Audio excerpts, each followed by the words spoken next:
Dear ladies and gentlemen, my name is Artem Andrianov. I welcome you in our webinar, ICH E6 Revision 2, the scope and the need of gap analysis. I hope you can hear me all right. Please, if you have any difficulties, use the chat, which you see on the right side. And if you have some difficulties with the connection, I advise you to close the window and reconnect again. Sometimes it helps. So I would like to start with some organizatorical points of this webinar. So the webinar is planned for 1 hour, and some additional time is needed for the questions. And if you have questions during the presentation, please use the chat again on the right side, and we will address the questions as they suit. And if we will have some time near to the end, we will extend on these questions more. I welcome everybody today, and I'm really happy to see such a diverse group. So it's probably the first time we see really so many people coming from data management, from upper management, from monitoring, and it shows that the topic we are going to speak today about is essential for everybody. Recently, I read an interesting author for small startup companies, Ryan Lilly. He said the focus of gap analysis should be to get into others' side. So we are today get into the sides of regulatory and understand their logic, their philosophy, what they are willing to us to implement in clinical research. So is my sound okay? I see here some hints that I'm fading in and out. Is it better so if I will hold the microphone this way? I hope it is. Good. Yeah, perfect. I welcome today my co-presenter Andy Lawton, and if you would think who would be the perfect contact person and perfect expert in the industry to speak about GCP Addendum, to speak about risk-based quality management, to my mind, there are few people in the industry who have similar or comparable experience as Andy. He started his career in NHS and continued at Bürger Ingelheim, where he worked more than 24 years. Correct me, Andy, if I'm wrong. He was a global head of biometrics and data management, part of Transcelerate, part of the RBM group, published many articles in this regard in the methodology of risk-based monitoring. And today he's an honored guest of our webinar, and he has prepared very interesting parts which we start with. And today's webinar will be divided into two main groups. So Andy starts with the history, with the scope of new ICH GCP Addendum, continues with the quality tolerance limits, goes into direction also of the risk-based quality management system. And I'm continuing this the second part and will take care about speak about the electronic media, certified copies, and investigator responsibilities. I know that Andy comes from London. In London is usually what you hear during the day, mind the gap. And that's what I'm going to to ask today for everybody of us, mind the gaps. Otherwise, you will regret if you don't do this. And I pass the word to Andy for him to start the first part of our webinar. Thank you, Artem. So that was a great introduction from Artem, because really we are putting ourselves in the regulator's shoes to understand what they are seeing. How can I do that? Well, as part of Transcelerate, I was lucky enough to be able to present to the EMA on multiple occasions, the FDA, and also the PMDA. So I'm bringing back some of their thinking on this, as well as the interpretation. It is subject to interpretation, and this is one version of it, so I hope that's acceptable.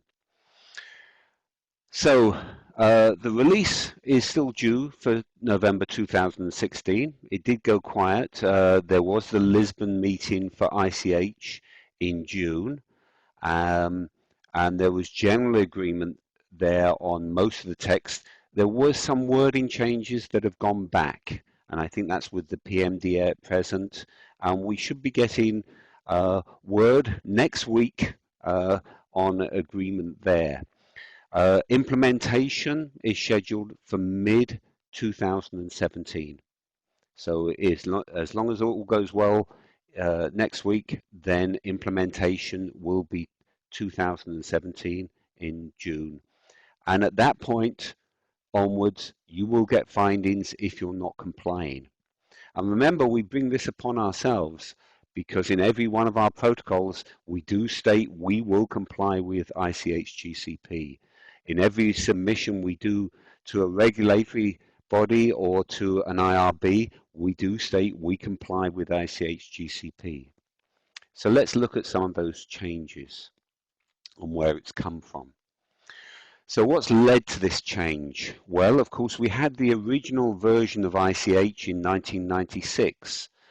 It was, in fact, quality tolerance limits were mentioned in a draft version in 1995. They got dropped before the final version. But we have ICH Q9, the quality management impacting. Although that's on the manufacturing side, this is an interpretation of that for the clinical side.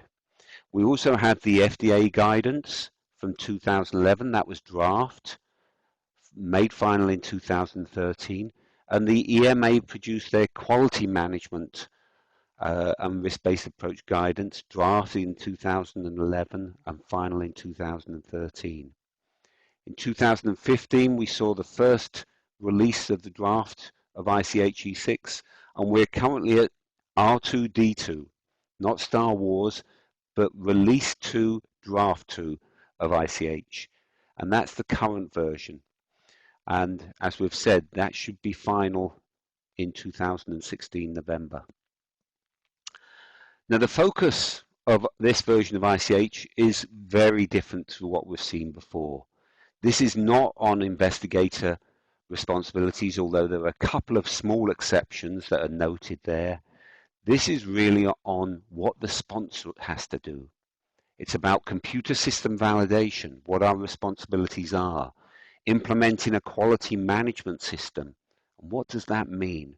Tolerance limits, the quality report, and of course doing this all in a risk-based approach, which is where risk-based monitoring comes into this. So what do these changes cover? Well, this outer circle up here, this part is the company and organization. The quality management system and computer system validation impact the whole organization. Risk-based monitoring is just down within the area of clinical research, although its bounds do go beyond the organization in terms of impacting the investigator. Tolerance limits also go beyond the realms of just RBM. They go into our submissions, they impact IRBs, they impact the quality management system. The quality report is where we're going to be reporting out these quality tolerance limits, and that also goes beyond the scope of just RBM. And then the risk assessment. No longer do you just do a risk assessment on the trial. Under ICH E6, they're requesting a risk assessment of the organization, of our quality management system. Areas where this is likely to impact are budgeting, in terms of, do you have adequate budget for a study? Do you have adequate allocation of staff for a study? Do you have good methods for employing new staff?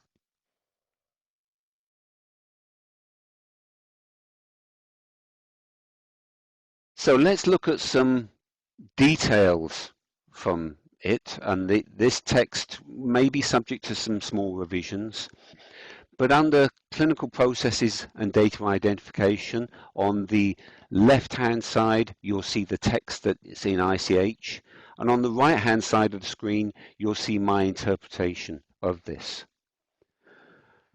So the first part, we have to determine critical data and processes prior to the final protocol. It's important to do that, so you're going to do your risk assessment and all of that prior to the final protocol. Risk identification, what we're seeing there in ICH is there's a system level. It's part of the overall quality management system. But there is also a trial level to be considered, which we can undertake via our RACT.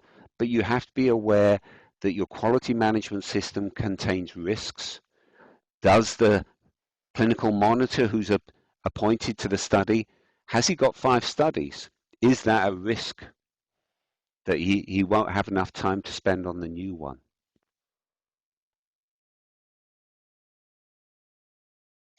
Risk control, and this is one of my favorite parts, because I do remember in '95 when this came out and there was confusion.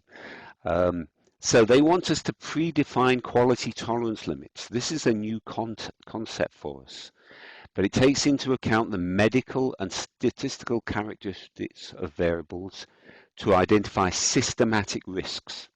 And that's the key part. They want us to look at the whole study data and see whether there are systematic findings. And you can understand part of the background for this, because many authorities, including PMDA and FDA, now have some sophisticated programs that have been supplied by vendors that detect data abnormalities. They're seeing it, and they're seeing in our submissions that we're not telling them about these issues. So they want us to specify that we've seen them, we understand the impact of them, and that we've dealt with them. Now, in a normal manufacturing environment where you have control limits and tolerance limits, if you exceed them, you reject it. They're not calling for that. What they're calling for is when you detect deviations from the quality tolerance limits, you trigger an evaluation, really a sophisticated root cause analysis of the overall study data. I've put down the bottom a definition of should as well, because I have heard many people say, well, it only says should, so we don't have to do that. It doesn't say must. Well, the definition of should is that you are obliged to do it. It's an obligation. You ought to.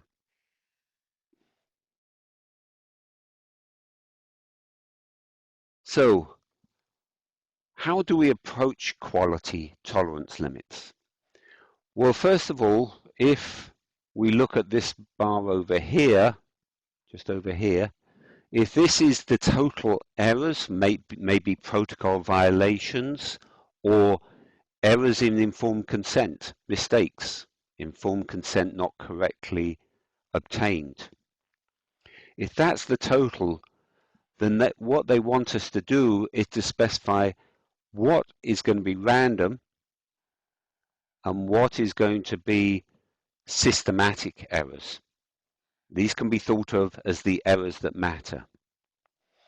We can derive this by looking back over our previous studies and examine where we may have had systematic portions before, and then we can take that away and give us the random error portion.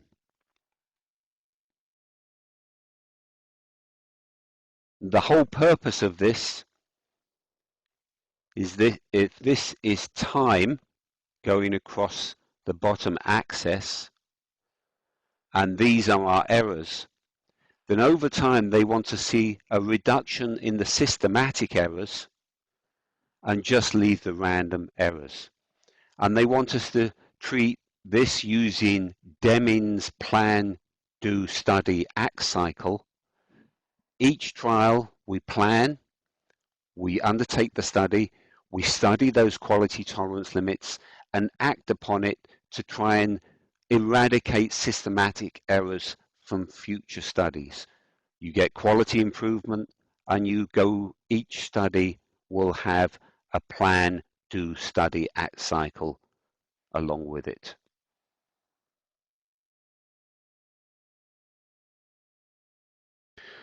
So what do quality tolerance limits give us? Well, the quote from Edwards Deming at the top there is completely applicable. Acceptable defects rather than waste efforts on zero defect goals. We've been very conservative in the industry in that we've always been trying to achieve perfection, never have errors. And yet we rarely, if ever, achieve that. And so this is being recognized by the authorities that what they really want to get rid of are the systematic errors, fraud, misconduct, machine errors, training errors where one country is trained incorrectly. These are the ones they want to give us. But the tolerance limits, as well as giving us defined quality, and this defined quality will be transparent in the quality report, which has to go in the clinical study report, section 9.6. It gives us compliance at entry, because as soon as you're exceeding the tolerance limit, you can act upon that. It will reduce the burden on the site and company, and it will reduce inspection issues as long as we're within that. Something the industry has struggled with is knowledge management. Knowledge management can be thought of in two parts. There is the structural part, the understanding of decision making. I'm sure we all have senior committees that oversee non-compliances. Well, we need to build that knowledge management into our quality tolerance limit. And that's where the tolerance limits help there. The other part of knowledge management is on the medical area, the statistical area, the therapeutic knowledge. That we can't address by tolerance limits. And the next area, benefit that we'll get, is in trial simulation. Because if you can correctly predict these expectations for your tolerance limits, then that leads you into trial simulation. And we can hope to start doing N of 1 trials where we can have stopping rules based on our expectations. It simplifies the whole process around quality. But it is a big change. So another area is the extent and nature of monitoring. Again, the ICH text on the left-hand side, and on the right, my interpretation. We've got to have a risk-based approach to clinical trials, and it's got to be flexible. It's clear that we can't use the same method for every trial. If we have the same protocol for every trial, then you can just have one dashboard that addresses all the issues from every trial. They want us to specify a rationale of what to do on-site and off-site. and what's important. And it's clear that remote monitoring does not count as on-site monitoring. Do not just shift SDV off-site and put a burden on the site. This is about simplifying things for the sites and looking at better processes. Now, I attended a presentation given by Gabriel Schwartz of BFARM a couple of weeks ago, and it's clear that one emphasis that will come out in a change to ICH E6 in November will be there will be a greater emphasis in specifying your strategy for monitoring. What are you trying to achieve? And that should lead you in your monitoring plan of where you're going to do more on-site rather than off-site monitoring. They do not just want to see 100% SDV. That does not help. So on to the gap analysis. As Arthur quite correctly said, in London on the tube they say mind the gap, and that's essential. With it only coming out next month, you'll be given approximately 7 months to implement, and many of these tasks are impossible to implement in that time period. Unless you started back in 2011 with the draft guidance, or with the final guidance from the EMA and FDA in 2013, then unless you started then you're way behind.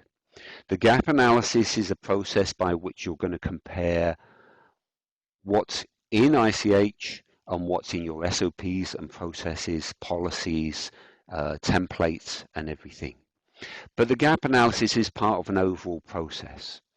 You can have an external or internal group do the gap analysis, but then you need a response from the gap analysis. It is, after all, an interpretation, and you can give another one. From there, you develop an action plan, and then a project plan of how you're going to implement. If you can't implement in time, then it's important to do this and then specify when are you going to implement. This is partial protection from it, but don't specify you're going to implement it in 10 years. The regulators will not accept that. But if you've got good definitions of when, then it can help you.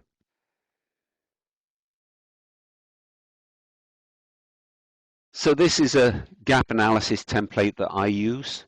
Again, on the left-hand side is the ICH text. That will be updated with the final text, the category that it's in. And then in the third column, I have an area where you should state whether you're already doing it, whether these areas are already covered in your SOPs or procedures. If you're not already doing it, then you have to make recommendations as to what should be done. And that can be as detailed as you like, indicating in which SOPs or just stating that this is missing and has to be dealt with.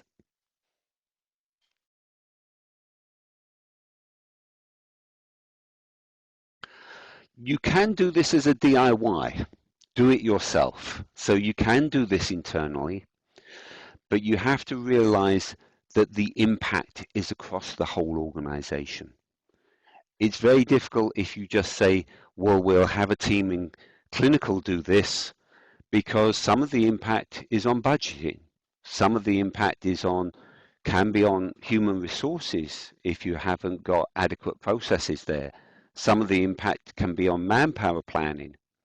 So the scale of the cross-functional team that you'll need is very large. Otherwise, there'll be a lack of trust or belief. So it may be optimal to have it done externally, but all I can suggest is start as soon as possible. I have done presentations previously on the interpretation, and I'm sure you can find those on the internet if you look. But what is essential, do start now. Right, I'm now going to hand back over to Artem. Dear Andy, thank you. I really liked some points that you mentioned. I think we all, if we all understand the concept of acceptable defects that you mentioned, I really like this quote. We gain a lot already. Um, you mentioned that the final text in your gap analysis, at least, the final text will be updated. What do you were a lot in contact with EMA. How do you think will be some changes, or the draft two that we have is more or less final, so to say? We don't expect any textural change there.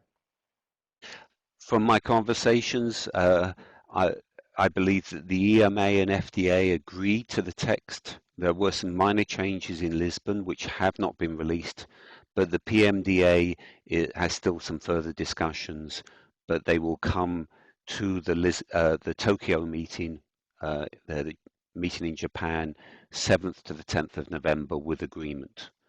There are some minor changes in wording. I don't think that they don't change the context of the overall meaning of it. Mhm.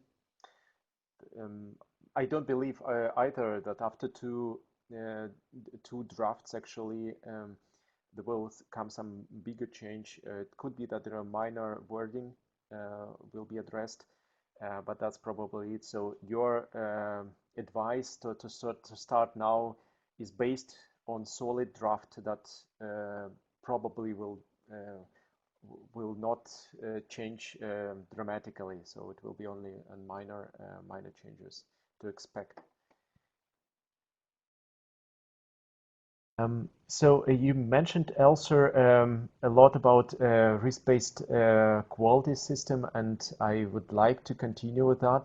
By the way, if you have any questions to Andy, feel free to use the chat um, on the right side, and if we will have no time to address them, then we will try to answer them over emails.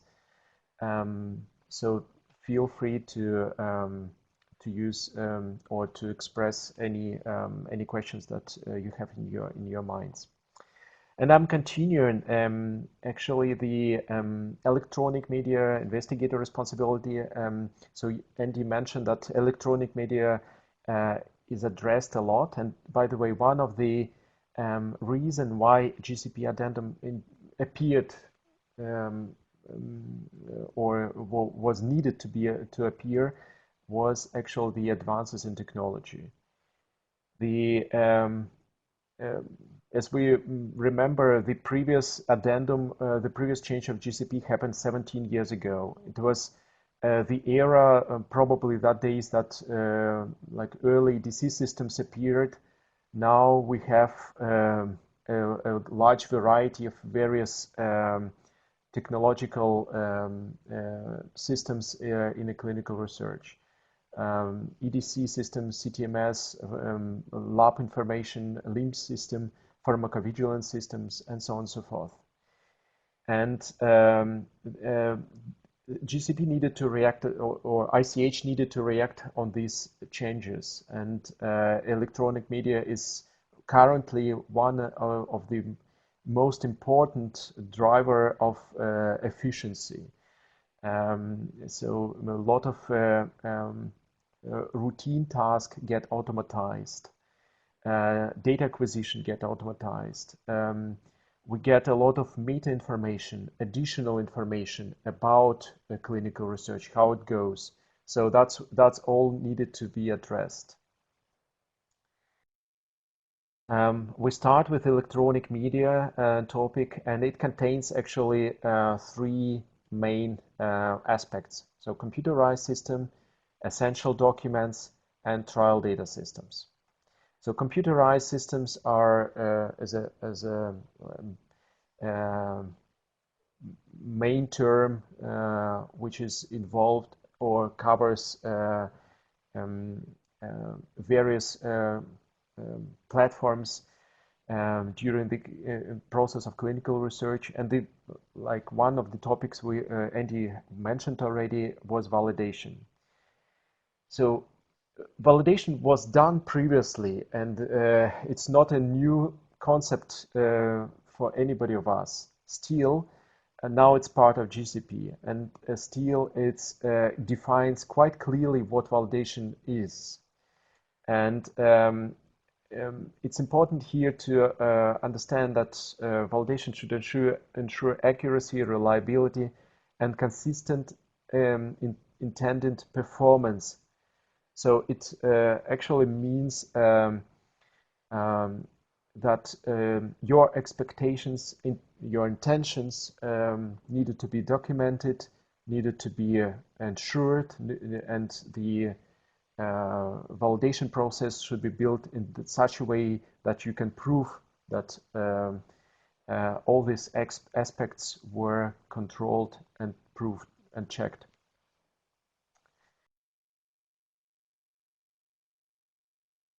So when we come to essential documents, actually and this echoes in many parts of the GCP Addendum.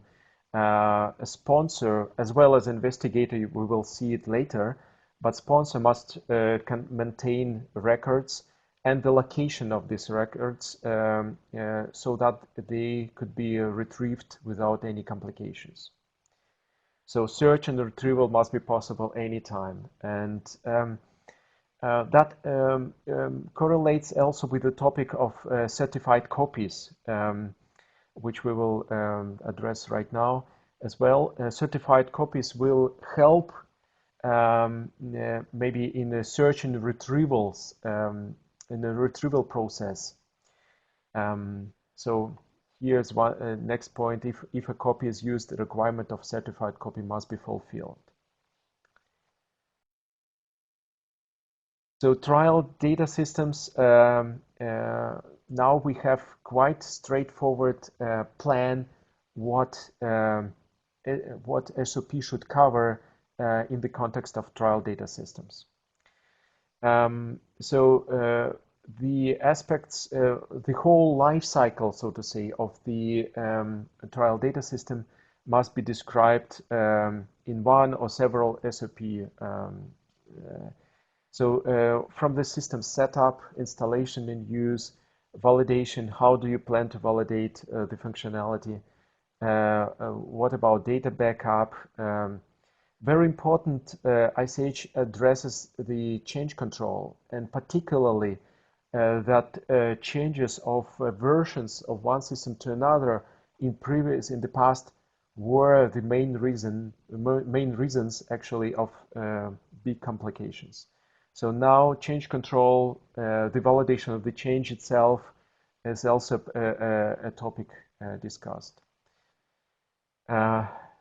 So what security do you plan to implement? These aspects as well.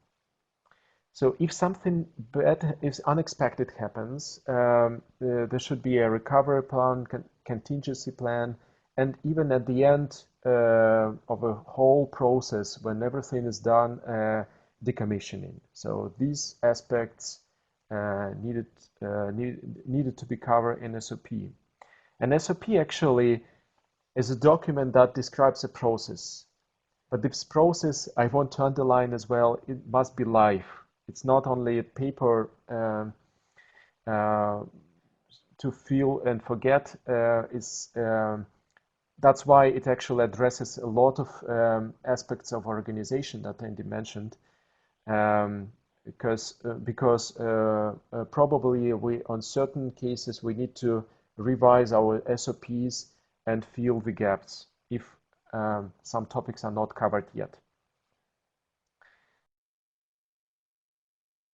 So investigator responsibility, it is there are some minor parts, minor aspects about it, but they are important as well. So delegation of tasks, again, source documents addressed in this chapter as well, and essential documents.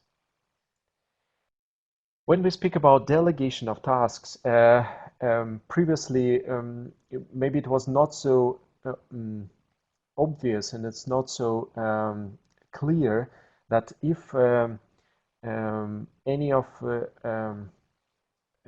action is delegated, so investigator delegates some task, then the person whom this task is delegated should be certificate, so qualified enough. So investigator should check this qualification, and this person must be supervised. Again, now it's part of the GCP. It's quite clear that all these aspects must be documented as well. So qualification must be proven, and the act of supervision probably as well. Here, in terms of the source documents and trial records, we see the same requirement. So the investigator should maintain adequate and accurate source documents. They, again, must be searchable, retrievable at any time. And GCP speaks about basic properties of source documents. This is a famous Alcoa or Alcoa-C combination. So the source data should be attributable, legible, contemporaneous, original, accurate, and complete. ICH means that all other properties of documents could be derived from these. We do advise also to control these properties. Sometimes it is easy, sometimes it's not. But maybe as one of the sponsor oversight function could be that these properties should be proved, should be checked. How do you control accuracy? How do you control completeness? How do you control if the data is original? It's another big question, and maybe it requires another webinar, which could be done later. Essential documents. That's what I mentioned already. Investigators should maintain a record of the location of essential document. Quite clear. And again, if a copy is used, then a requirement of certified copy must be applied. What is it, certified copy? Many of us have heard already this term. Quite simple. If you conduct a copy, if you create a copy, then this copy must go through a validated process. So then a certified true copy appears. We recently were speaking with Bayer how they do that. They created a validated process of creation of scanning of the documents. We asked them, do you really eliminate the original documents? The answer, not yet. So the original documents are still kept, archived. Still, nevertheless, the certified copy has the same meaning, the same power as original document. So if it went through a validated process, then you can treat it as if it would be original.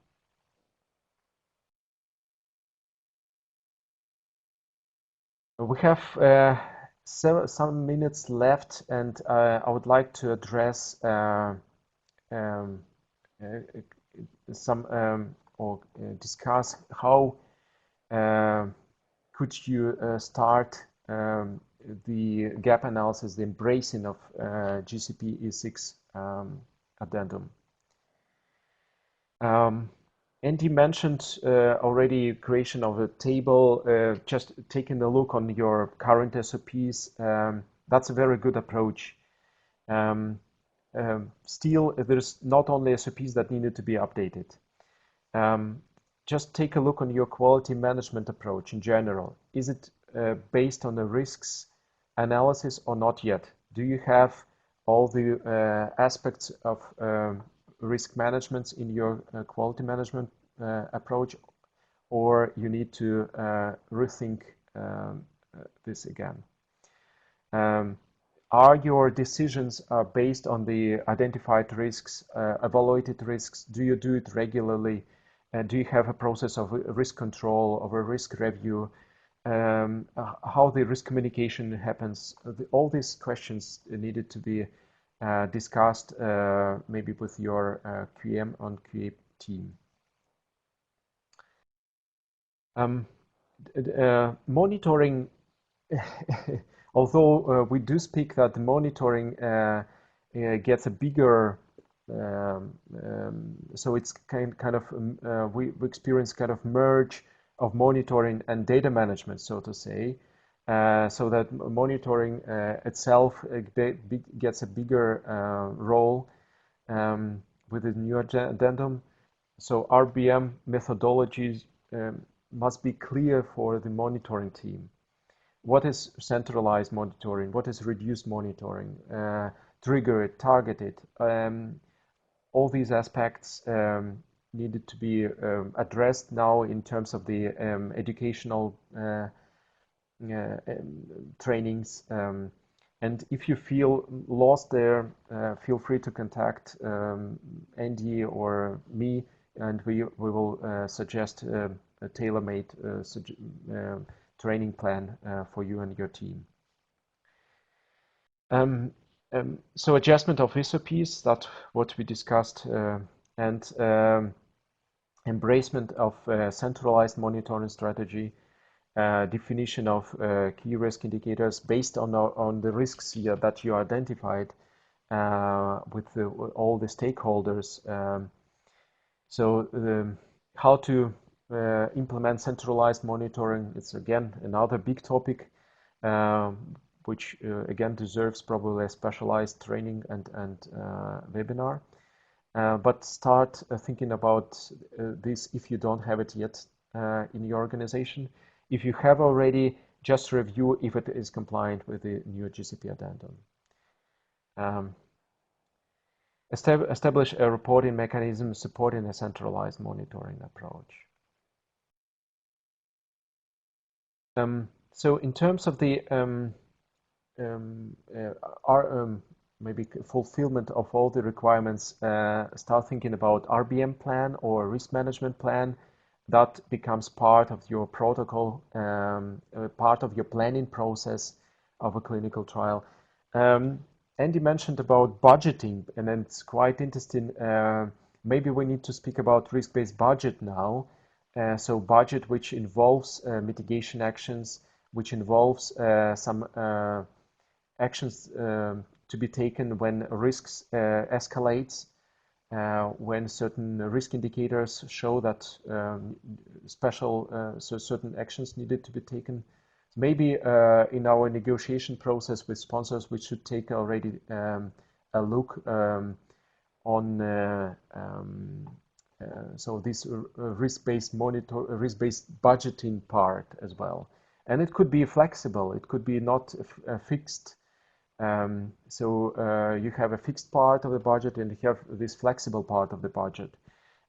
Still, I think it should be a good sign to a sponsor if, for example, a contractor thinks about budgeting from the risks perspective. And it should be quite clear the consequences if sponsor decides not to take these or that mitigating actions. So that the probability of certain risks is higher or becomes higher. Particularly this is important also for smaller trials, which are pretty fragile and can go busts even from a smaller risks, internal risks.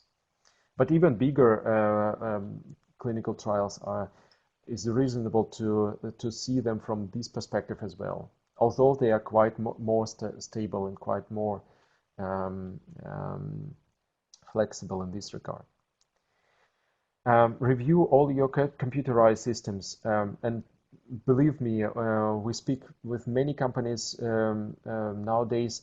I'm still amazed how many non-validated systems is used. I probably don't need it to speak it loud, but I do appeal to everybody who is on this webinar. Review your computerized systems. Think even about Excel sheets that you use. Maybe you take decisions based on these Excel sheets. Think that probably they should be validated as well. So consider risk mitigation activities. This is parts of planning. This parts of your protocol, and again, it reflects in the trial budget calculations as well.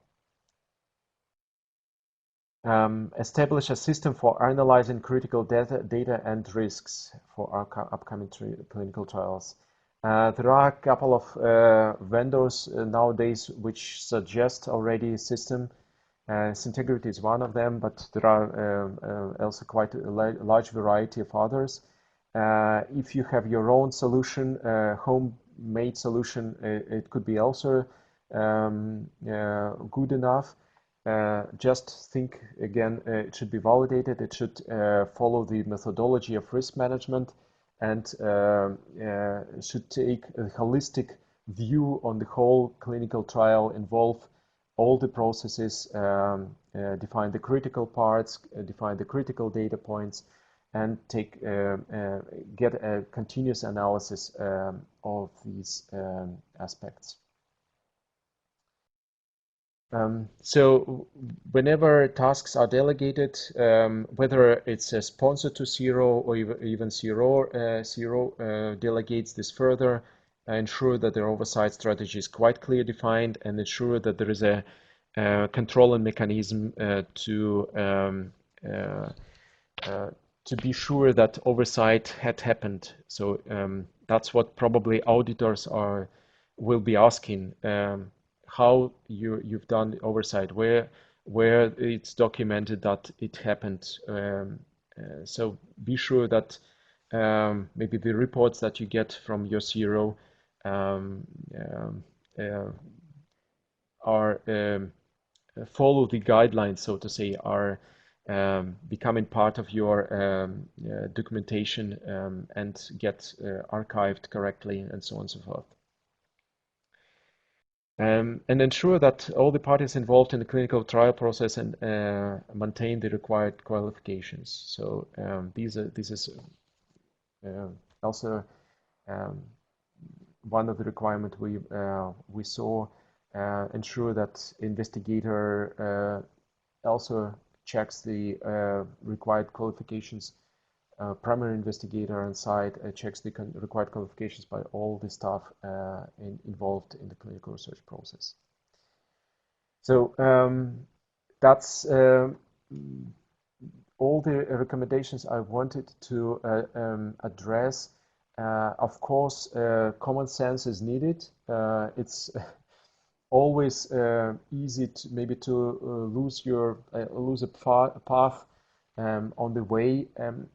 If many of the concepts are well known to everybody of us already, we just need to be sure that we have no gaps in our processes now. And we have 10 minutes for addressing the questions, if you have any. I see that one was asked already. Feel free to use the chat to ask your questions. If somebody needs to leave, I just wanted to say that we will send the slides, and those who are willing to get a certificate of attendance, please request it actively. And that's I'm asking it. Why I'm asking it? We want to be sure that you really were on this webinar. You really listened to the very end. So that's why I'm saying this at the very end. Request over email. Just answer the emails you got as a reminder, and you will get a named certificate about attendance. So, Andy, do you want to address the first question? Yes, thank you very much, Artem. So thank you for the question. It's on CRO Oversight Strategy. Does this mean a periodic assessment of the systems at the CRO or of a particular study? I think this goes back to one of the issues that was raised, um, first of all, when the regulatory authorities were implementing the risk-based approach. They don't tend to trust our audits anymore, because whenever we do a submission, we say in the submission we conducted 30 audits or however many, and from this we can deduce that the whole program was conducted to ICH GCP. Yet when they go and do their audit inspection, they say no, it wasn't. We find issues. And so there is a lack of trust for that traditional method of doing auditing to assess it. And because we have such low coverage, perhaps only 2% of audits that can be conducted are, 2% of sites are audited, and that's probably the same for CROs and others. Then you've got to think, can you move over to a more quality tolerance limit approach? Can you measure and have a real oversight of what the CRO is doing? And I know already that one large sponsor has implemented quality tolerance limits on their CRO and are measuring them, and that was really as a response of the 2013 EMA guidance. So I think we've got to move away from it. Audits are still critical for an in-depth review, and really a confirmation of whether our monitoring by metrics is working.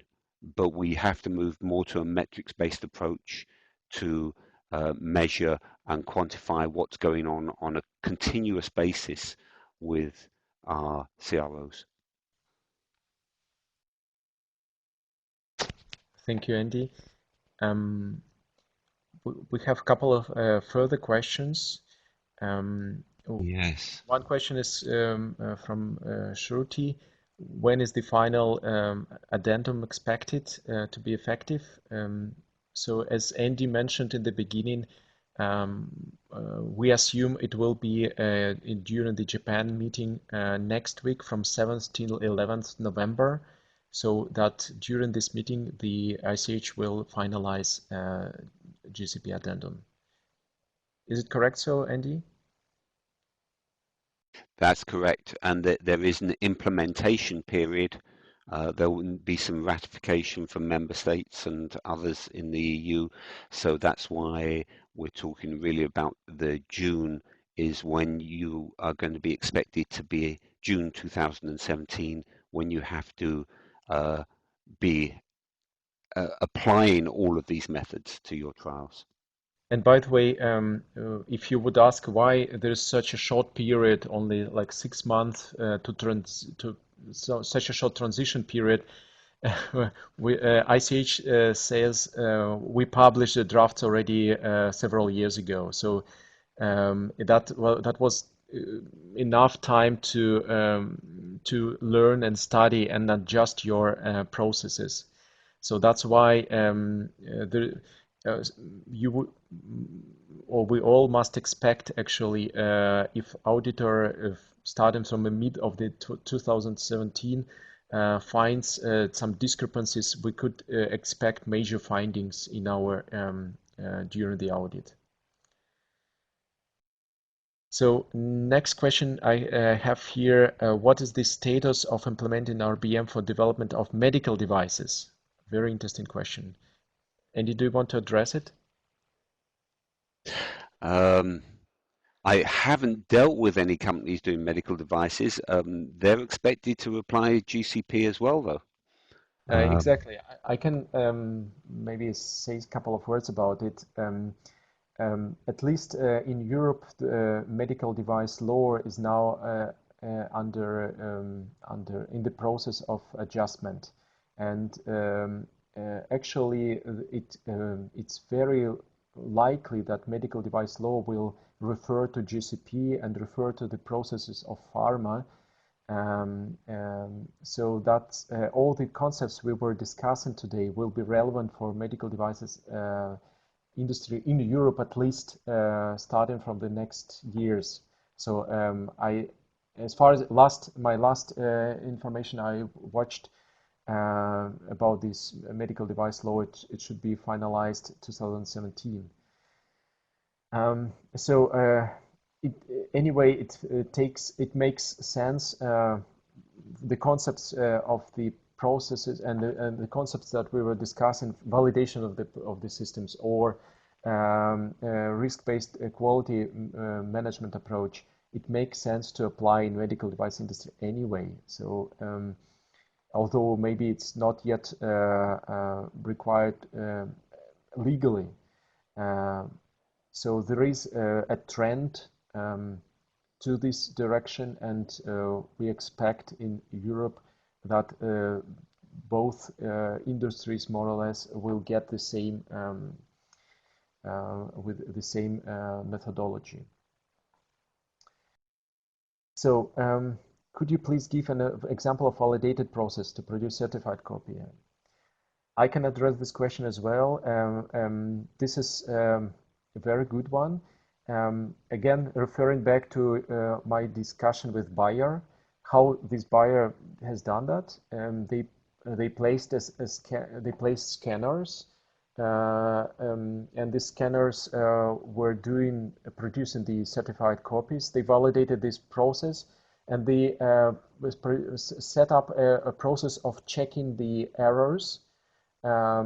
First of all, there were some software which checks if a copy is correct. Secondly, the 2 or 3% of all the documents they review manually. So there's a special QC additionally. And yeah, this process was described. This process was validated.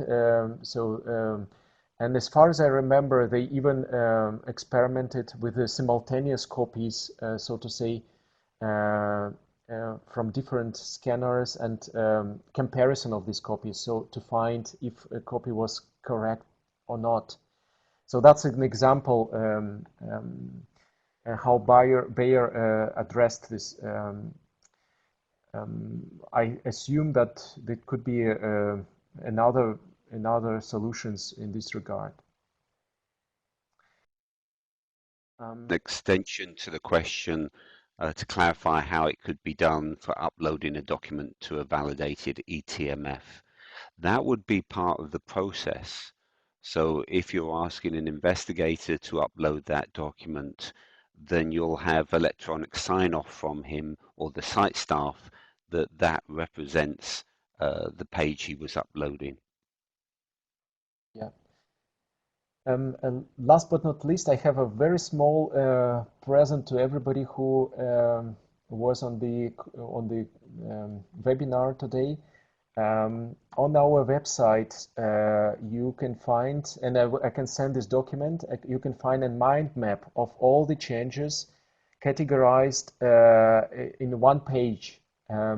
So this is a very practical approach. If you can print this and refer to it if you need, so it goes. So all the aspects which is addressed in the GCP Addendum are described here in a small tree views. So how to read the mind map? You start clockwise, and you go deeper if you need to investigate this or that question.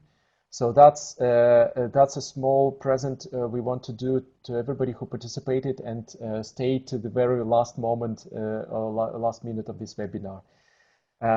So again, I will send this PDF, and you can print it in a very high resolution for everybody in your team. So you don't need to study all the 70 pages of GCP, or at least you know how to address them efficiently. Thank you, everybody, and thank you, everybody, for your attention, and feel free to visit our further webinars about risk-based monitoring, about risk-based quality management and quality tolerance limits. And we appreciate if you come again. Thank you very much, and goodbye.